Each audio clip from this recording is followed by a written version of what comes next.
सौभाग्यशाली गुरुमुखो, श्री चरणों में विनय की प्रभु।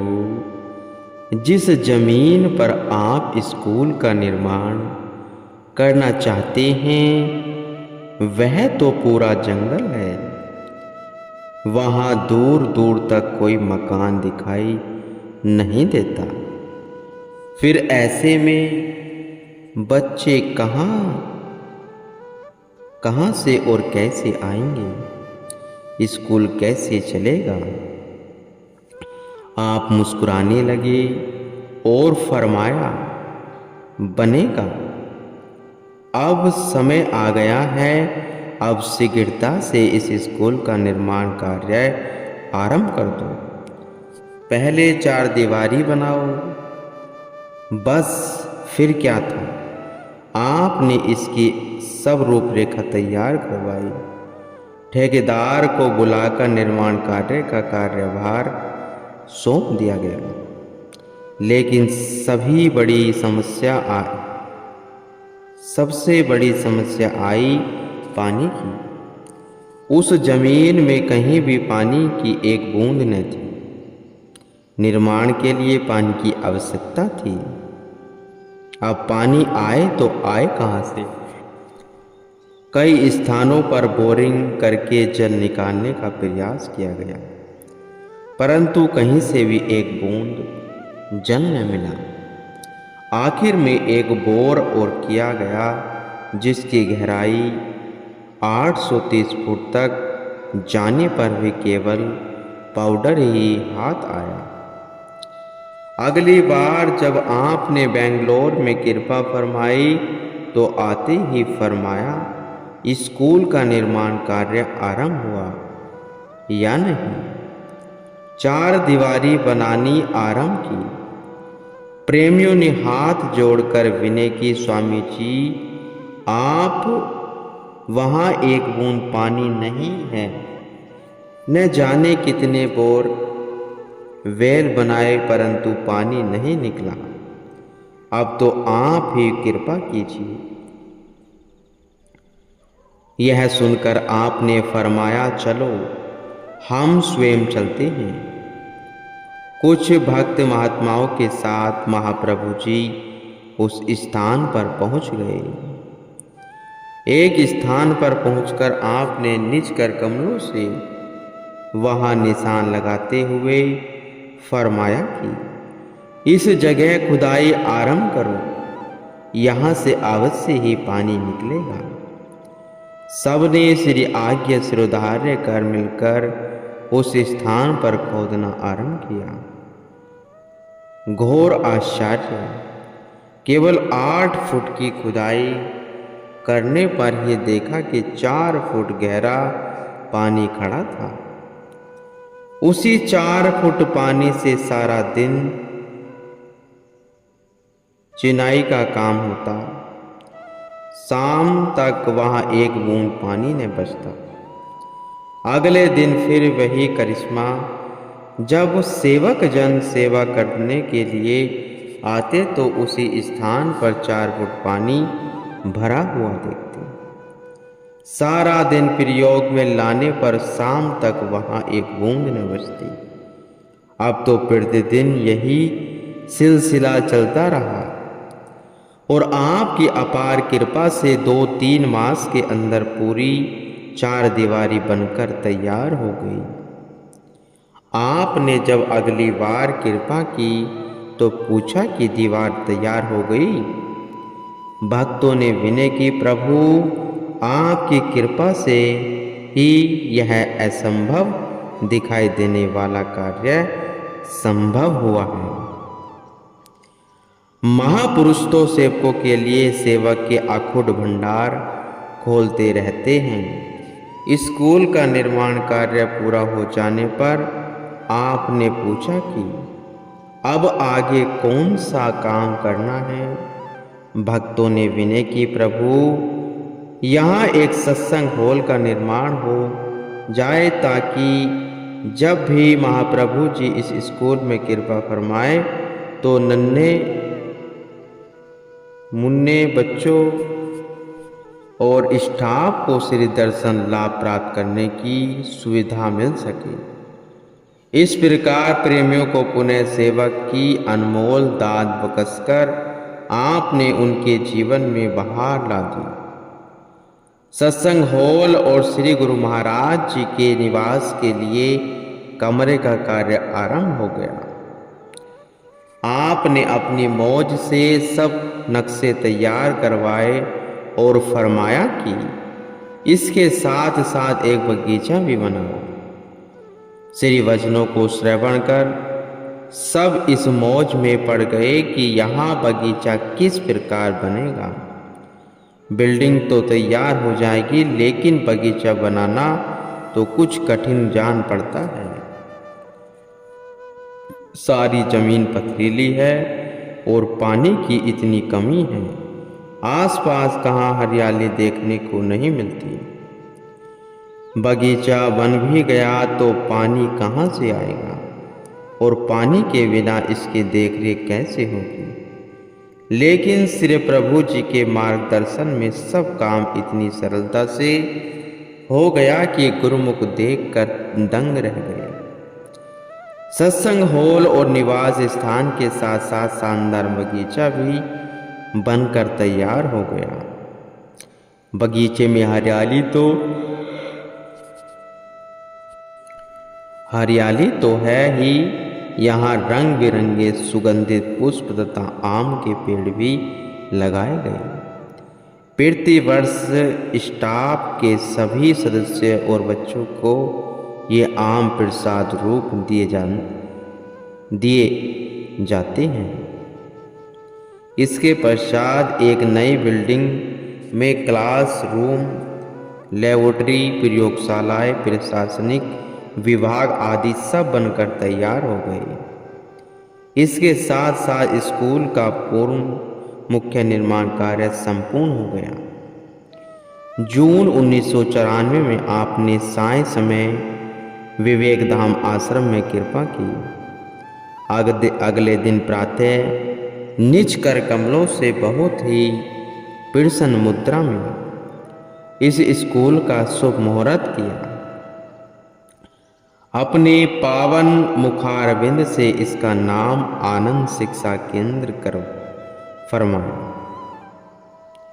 साथ में आई हुई समस्त संगत एवं महात्मजन एक अध्ययन कक्ष में आकर बैठ गए और आपने अपने पावन कर कमलों से चौक द्वारा ब्लैक बोर्ड पर लिखा, श्री सद्गुरु देवाय नमाय। यह आपकी ही कोई ऐसी विलक्षण मौज थी कि ये अक्षर सीधी लाइन में न लिखे गए, बल्कि लिखते लिखते ये अक्षर नीचे से शुरू होकर ऊपर की ओर चले गए। भक्त जन आपस में कहने लगे कि लाइन थोड़ी टेढ़ी हो गई है।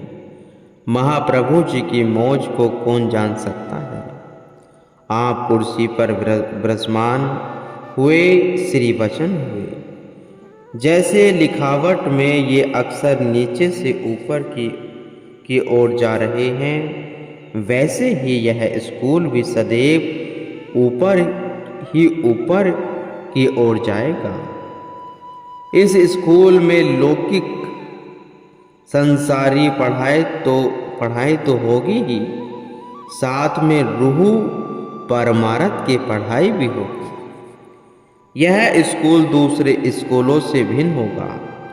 यहाँ पढ़ने वाले बच्चे बहुत ही भाग्यशाली होंगे जो निरंतर उन्नति के शिखर पर पहुँचते जाएंगे।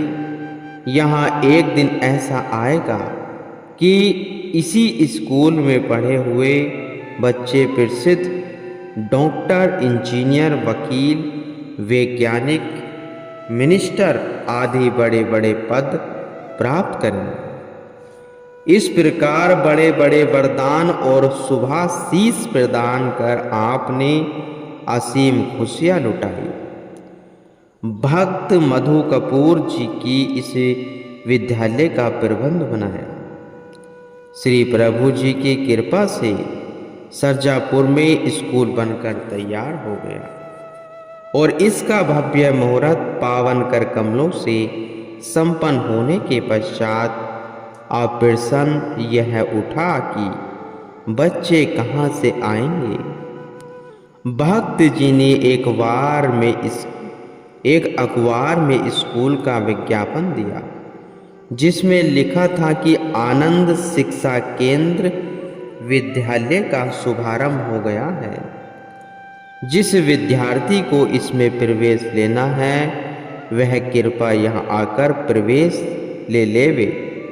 विज्ञापन देने के साथ छोटे छोटे गांवों में जाकर बच्चों के माता पिता को इस स्कूल के बारे में जानकारी देने के लिए छोटे छोटे पुस्तकें बांटी और बच्चों को यहाँ प्रवेश दिलाने के लिए प्रेरित किया। महाप्रभु जी ने जब बेंगलोर कृपा की तो अचानक ही एक कोने में पड़ी उस पुस्तिका पर दृष्टि पड़ गई। आपने पूछा कि यह क्या है। भक्तों ने विनय की, प्रभु इस पुस्तिका के माध्यम से हम गांव में जाकर सबको यह सूचना देने जा रहे हैं कि यहाँ एक नया स्कूल खुला है और उसमें बच्चों को प्रवेश दिलाएं। इन पुस्तकों को उनमें बांटकर प्रचार करेंगे। आपने फरमाया, ठीक है, बांटो, परंतु बहुत थोड़े समय में ही इस आनंद शिक्षा केंद्र स्कूल में प्रवेश मिलना बहुत कठिन हो जाएगा। बेंगलोर से बड़े बड़े लोग अपने बच्चों को यहाँ प्रवेश दिलाने के लिए आएंगे। यहाँ इतनी भीड़ हो जाएगी, इतनी जनता आएगी कि आप अपने ऑफिस में नहीं बैठ पाओगे।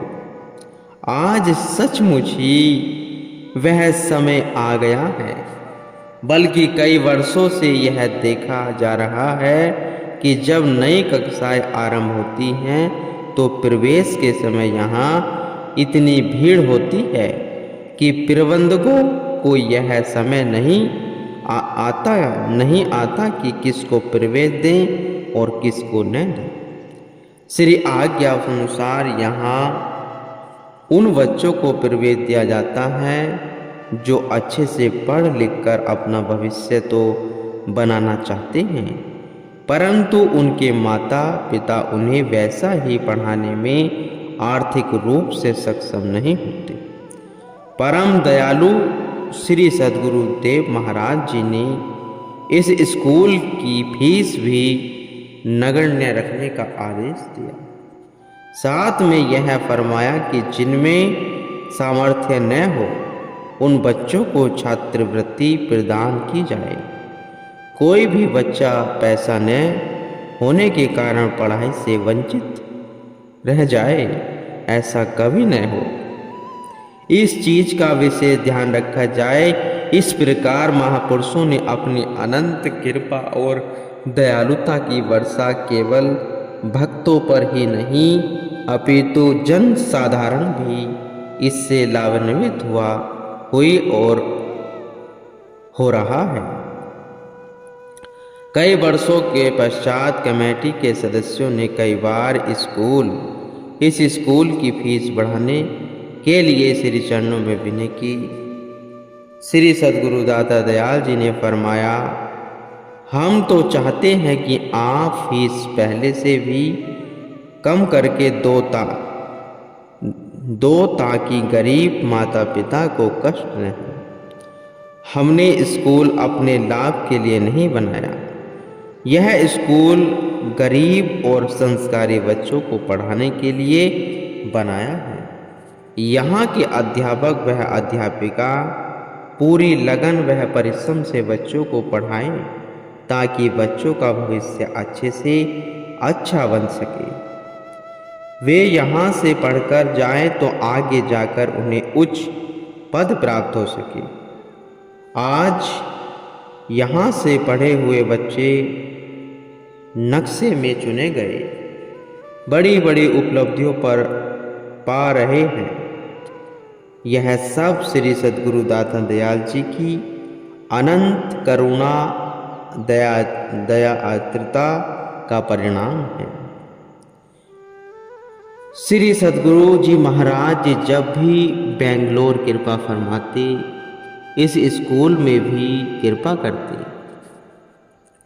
सत्संग भवन में सब बच्चों को श्री दर्शनों का सौभाग्य प्राप्त होता। एक बार आपने स्कूल में कृपा की और सहज स्वभाव ही सब बच्चों से पूछा कि आपको यह स्कूल क्यों अच्छा लगता है। हम देखते हैं कि आसपास के स्कूलों में एयर कंडीशन कक्षाएं हैं, बड़े बड़े खेल के मैदान हैं और अन्य सुविधाएं भी उपलब्ध हैं। फिर भी आप सबको यह स्कूल ही क्यों अच्छा लगता है। बच्चों ने हाथ जोड़कर विनय करी, प्रभु उन स्कूलों में चाहे यहाँ से अधिक सुविधाएं उपलब्ध होंगी, परंतु उन्हें एक चीज नहीं मिलती जो हमें और केवल हमें ही प्राप्त है। वह है परम पिता परमात्मा का देव दुर्लभ दर्शन और उनका असीमित प्यार। आपके अमृत तुल्य प्यार और स्नेह से भरे आशीर्वाद के साथ आध्यात्मिक विद्या की जो दुर्लभ पूंजी हमें इस स्कूल में मिलती है, वह किसी भी स्कूल में नहीं मिलती। आप उनके हृदय के ऐसे भाव सुनकर बहुत मुस्कुराए, खूब आशीर्वाद प्रदान कर उन्हें निहाल किया। सत्य तो यही है कि आप स्वयं भी इस स्कूल में पधारने के लिए उत्सुक रहते। बच्चों का भी आपसे हार्दिक प्रेम था। आपका आगमन सुनकर उनके हृदय की हर कली खिल उठती। बैंड बाजे बजाते हुए श्री कार के आगे नाचते गाते हुए भव्य स्वागत करते। आपके सम्मुख भक्ति भाव से पूर्ण शिक्षा प्रदय नाटिकाएं प्रस्तुत करते। आप भी उन्हें इस प्रकार प्रेम में रंगा हुआ देख बहुत प्रसन्न होते। महापुरुषों के अथक प्रयासों के फलस्वरूप आज आनंद शिक्षा केंद्र विद्यालय CVSE बोर्ड अपने प्रांत में प्रथम नंबर पर है। सन 1994 में जब यह स्कूल आरंभ हुआ तो इसमें प्रथम श्रेणी से लेकर कक्षा 4 तक के बच्चों को प्रवेश मिला। उस समय बच्चों की संख्या केवल 25 थी। फिर हर वर्ष एक कक्षा बढ़ाते हुए अब यह 10वीं कक्षा तक हो गया है। समय की बढ़ती मांग के अनुसार इसकी रचना दिन प्रतिदिन वृद्धि होती गई। बिल्डिंग जो आरंभ में एक थी अब 3 ब्लॉक बन गए हैं। स्कूल को CVSE बोर्ड की मान्यता मिल जाना भी सरल नहीं था।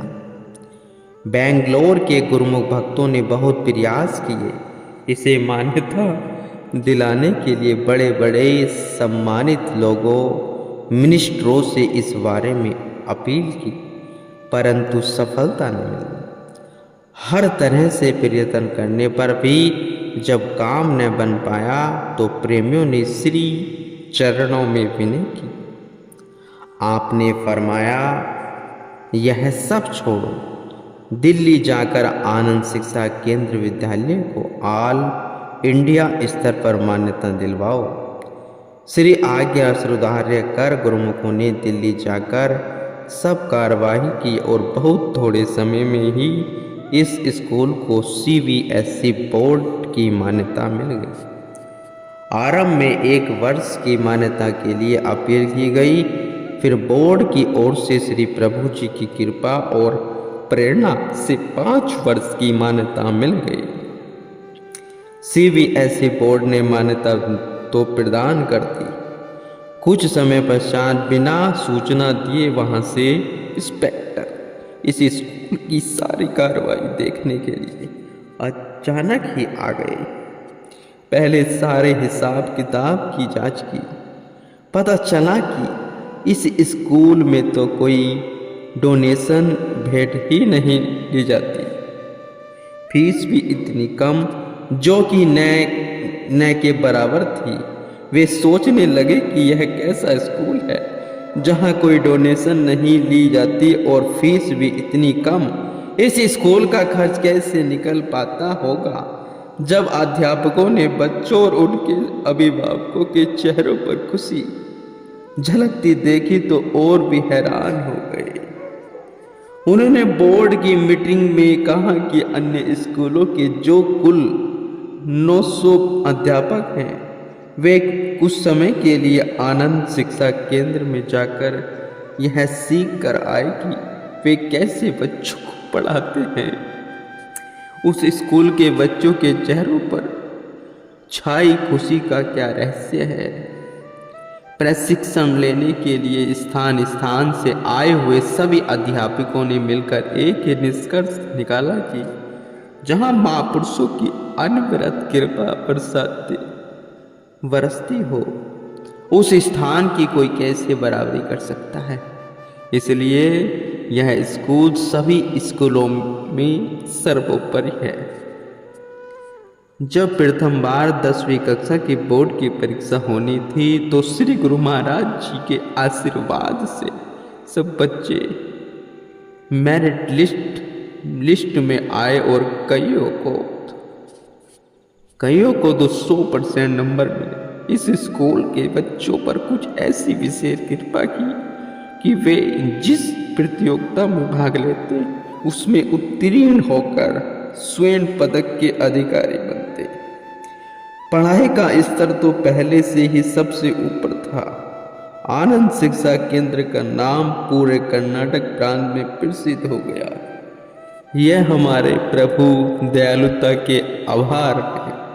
मेरे श्री गुरु महाराज जी, श्री परमहंस दाता दयाल जी, श्री भगवान अवतार लेके आए हैं। इस नूरानी मुखड़े को दिखाने के लिए इस धरातल पर आए हैं। मानव जन्म के रूप में मेरे श्री गुरु महाराज जी भगवान बनकर आए हैं गुरुमुखो।